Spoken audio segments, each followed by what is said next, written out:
मस्त कुर्रुम कुरुम कुरकुरीत खारेदाणे S T stand किंवा गाड्यावर मिळतात, अगदी तसे झाले आहेत ना. हे खारे शेंगदाणे बनवायला अगदी सोपे आहेत. त्यासाठी आपल्याला भट्टीत वगैरे जाण्याची अजिबात गरज नाही, कारण हे खारे शेंगदाणे आपण कुकरच्या एका शिट्टीत बनवणार आहोत. नमस्कार, मी स्वाती तुमचं आपल्या टेस्टी किचनमध्ये खूप खूप मनापासून स्वागत करते.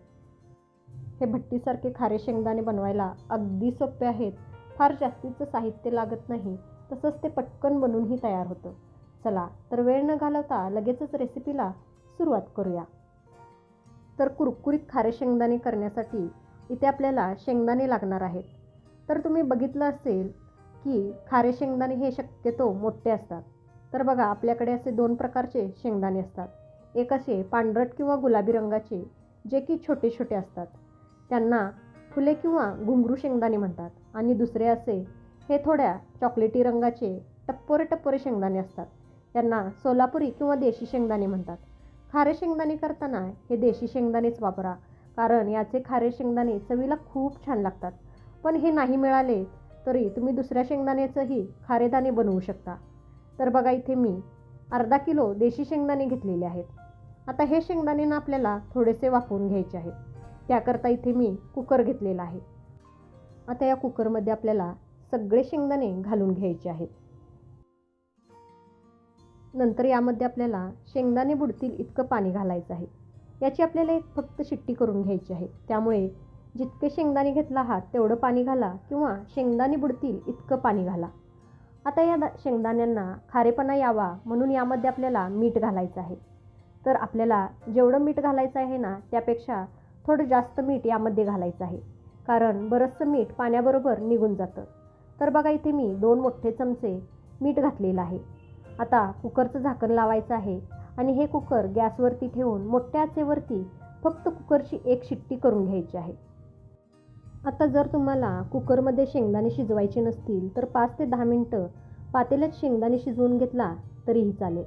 तर बघा, एक शिट्टी झालेली आहे. आता गॅस बंद करायचा आहे आणि कुकरची वाफ जिरू द्यायची आहे.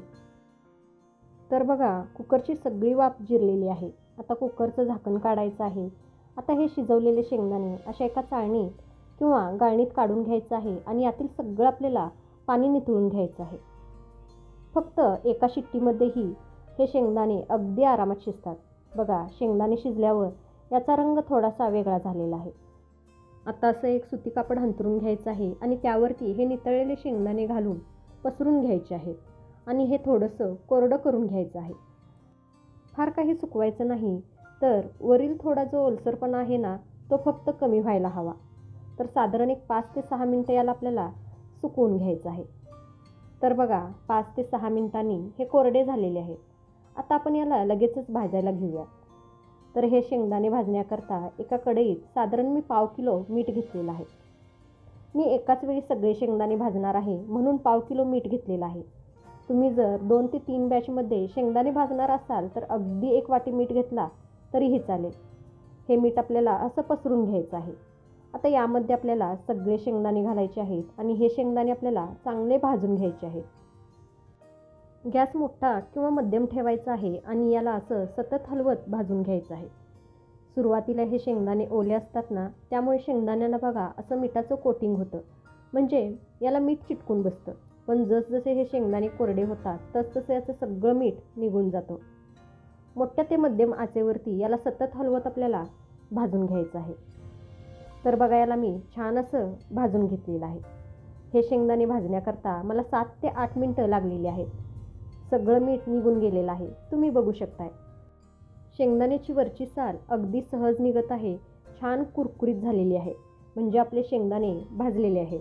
आता हे शेंगदाणे आपल्याला असे चाळून घ्यायचे आहेत, म्हणजे मीठ एका बाजूला आणि शेंगदाणे एका बाजूला अगदी सहज होतील. खारेदाणे बनवायला अतिशय सोपे आहेत. घरच्याच घरी झटपट आपले खारेदाणे बनून तयार झालेले आहेत. अगदी मस्त असे झालेले आहेत. छान कुरकुरीत कुरुम कुरुम झालेले आहेत, तुम्ही बघू शकताय. अगदी गाड्यावर मिळतात ना, तसे हे खारे शेंगदाणे झालेले आहेत. हे कुरकुरीत खारे शेंगदाणे तुम्ही मुलांच्या मधल्या सुट्टीत खाण्यासाठी किंवा प्रवासात टाईमपास म्हणूनही खाण्यासाठी नेऊ शकता. शेंगदाण्यांमध्ये भरपूर प्रोटीन, फायबर असतं, जे की आपल्या आरोग्यासाठी अतिशय उपयुक्त आहे. त्यामुळे असे हे खारे शेंगदाणे तुम्हीही बनवा आणि मला कमेंट करून नक्की सांगा. रेसिपी आवडली असेल तर प्लीज लाईक करा, आपल्या प्रियजनांसोबत शेअर करा, तसंच व्हिडिओला हाईप करायलाही विसरू नका. टेस्टी किचनला अजून सबस्क्राईब केला नसेल तर प्लीज सबस्क्राईब करा. परत भेटू अशाच एका छानशा रेसिपीसोबत. तोपर्यंत मस्त खा, टुमटुमीत राहा. Bye bye. Thanks for watching.